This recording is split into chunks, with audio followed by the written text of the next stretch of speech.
तो आज के फैसले पर सबकी नजर है। सुप्रीम कोर्ट के आदेश के बाद वाराणसी जिला जज ने पक्षों को सुना, चाहे वादी हो या प्रतिवादी हो। और हमारे साथ वादी पक्ष के अधिवक्ता शिवम गौर जी मौजूद है।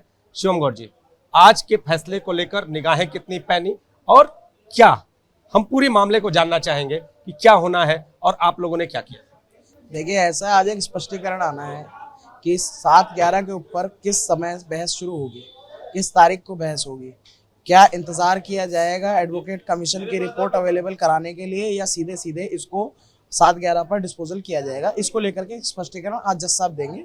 2 बजे का समय निर्धारित है। संभावना हमारी आज 2 बजे स्पष्ट हो जाएगा, और क्योंकि सुप्रीम कोर्ट का जो दिशा निर्देश है 21 जुलाई तक के लिए रखा गया है। हालांकि अधिवक्ता हरिशंकर जैन साहब की तरफ से मांग रखी गई 1 हफ्ते की, 1 हफ्ते का हमें समय दिया जाए।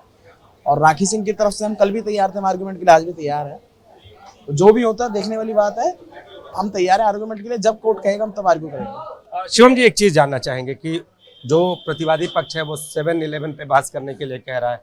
आप लोग कह रहे हैं कि जो सर्वे हुआ है उस सर्वे की जो साक्ष्य है पहले उस पे बहस हो जाए। ये कैसे कोरिलेट कैसे? नहीं, हमारा कहना नहीं था। ये केवल हरिशंकर जैन साहब की दलील थी जो कोर्ट में रखी गई विष्णु शंकर जैन साहब के द्वारा कि पहले उनको साक्ष्य को लाया जाए।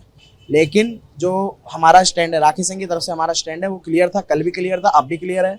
सुप्रीम कोर्ट का जो डायरेक्शन है, जो सुप्रीम कोर्ट का ऑर्डर है, उसका अनुपालन किया जाए।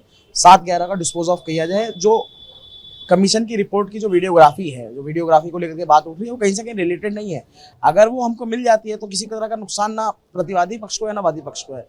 तो इसको एक अड़ंगा दिखाने की, कंट्रोवर्सी क्रिएट करने का प्रयास है, कुछ ऐसा नहीं है। नहीं, कंट्रोवर्सी किधर से? मतलब जो वादी पक्ष है उसी में कंट्रोवर्सी है या क्या? कहाँ कंट्रोवर्सी ये है कि वादी पक्ष यदि कहता है, विष्णु शंकर जैन साहब ने हरिशंकर जैन साहब की ब्रीफ अगर कोर्ट के सामने रखी कि आप हमें वीडियोग्राफी अवेल करा दीजिए ताकि हम उसकी लाइट में आर्गूमेंट्स करें।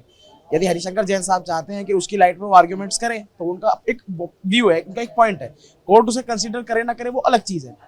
और हमारा व्यू था कि हम आर्गुमेंट के लिए रेडी हैं, जैसे कोर्ट कहेगा हम वैसे कर लेंगे, चाहे रिपोर्ट आए ना आए। क्या आर्गुमेंट होनी चाहिए? हमारा कहना है आर्गुमेंट करके इसको प्रोसीड करा जाए, क्योंकि जब तक आर्गुमेंट नहीं होगी, डिस्पोजल नहीं होगा, ना सुप्रीम कोर्ट आगे प्रोसीड करेगा, ना ट्रायल कोर्ट आगे प्रोसीड करेगा। एक हॉल्ट, एक तरह का अननेसेसरी हॉल्ट क्रिएट किया गया है। शिवम जी, एक सहज भाषा में हम समझना चाहेंगे कि अगर जो 7/11 की बात कह रहे हैं, तो क्या अगर 7/11 पे बहस होगी, अगर मान लीजिए प्रतिवादी पक्ष आज उसके हक में फैसला जाता है 7/11 पे बहस होगी, तो उसमें वादी पक्ष कहाँ खड़ा है? और अगर वादी पक्ष के पक्ष में फैसला आता है और जो साक्ष्य है उनको जोड़ा जाता है, उनमें वादी पक्ष कहाँ खड़ा है? देखिए, साक्ष्यों को नहीं जोड़ा जा सकता। 7/11 को लेकर के माननीय सर्वोच्च न्यायालय की, माननीय इलाहाबाद न्यायालय हाईकोर्ट की भी एक स्पष्ट दिशा निर्देश है, डायरेक्शंस है, एक ऑब्जर्वेशंस है, रूल्स हैं, गाइडलाइंस हैं कि जब 7/11 को डिसाइड किया जाएगा उस समय किसी साक्ष्य का अनुसरण नहीं करा जा सकता। ये क्लियर कट है। साक्ष्यों को लेकर के जो हरिशंकर जैन साहब की प्ली है वो उनका एक आर्गुमेंट का स्टैंडर्ड है, क्राइटेरिया, उन्होंने कुछ तैयारी की है उसको लेकर के। लेकिन हमारा क्या, क्योंकि जो बेसिक प्रिंसिपल है सुप्रीम कोर्ट के हैं जो 7/11 को लेकर के है, उसकी हम अपने हिसाब से तैयारी, अगर रिपोर्ट आती है या नहीं आती है उससे हमारी आर्गुमेंट का कोई रिलेटिव नहीं है। क्योंकि राखी सिंह की तरफ से जब मैं आर्ग्यू करूंगा, मेरी आर्गुमेंट क्लियर कट है और 7/11 है तो प्लेंट से कन्फाइंड रहेगी और क्लियर कट रहेगी। यानी आप तैयार हैं? जी, मैं पूरी तरह। 7/11 हो रहा है, जरा 7/11 को भी स्पष्ट कर दीजिए, दर्शक जान जाए कि ये 7/11 क्या है। देखिए, ऐसा 7/11 बेसिकली रिजेक्शन ऑफ प्लेंट है। रिजेक्शन ऑफ प्लेंट होता है कि दावा जो दाखिल किया गया है क्या वो मेंटेनेबल है, क्या वो वो योग्य है कि उसको सुना जाए, न्यायालय उस पर अपना समय व्यर्थ ना करे। तो इसके लिए एक नियम है कि अगर कोई ऐसा कानून, एक दावा है जो किसी कारण से, किसी कानून से बाध्य है, किसी तरह के कोई जजमेंट से बार्ड है, कोई ऐसा रेस जुडिकाटा, कई उसमें ग्राउंड्स है, तो प्लेस ऑफ वर्शिप का इन्होंने कहा है कि प्लेस ऑफ वर्शिप से बार्ड है, तो उसमें देखा जाएगा कि क्या ये प्लेस ऑफ वर्शिप से, अगर प्लेस ऑफ वर्शिप से बार्ड है तो केस को रिजेक्ट कर दिया जाएगा इसी स्टेज पे, जो आज प्रेजेंट स्टेटस है उसी स्टेज पे उसको रिजेक्ट कर दिया जाएगा। 7/11 ये कहता है। क्या लगता है, अगर रिजेक्ट करने की कोई ऐसी नौबत आई तो आप भी आर्गुमेंट के लिए तैयार हैं? आप रिजेक्ट नहीं होने देंगे? देखिए, रिजेक्शन से पहले पार्टीज को सुना जाएगा।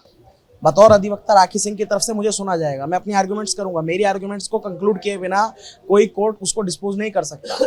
हमें आर्गुमेंट का मौका रखा जाएगा, जब हम कंक्लूड कर देंगे पहले अंजुमन इंतजामिया अपना पक्ष रखेगा, फिर हम उनके कंटेंशंस को आंसर करेंगे, उनके वाद को आंसर करेंगे, जो उसके बाद में अनुसरण के बाद में पूरी पत्रावली पढ़ने के बाद में डिस्ट्रिक्ट जज साहब ऑर्डर करेंगे।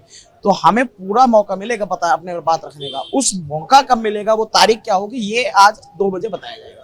तो तैयारी पूरी है, इंतजार है, उस वक्त का जो फैसले के रूप में सामने आया। कैमरामैन विशेष के साथ नीतीश कुमार पांडे, एबीपी गंगा, वाराणसी।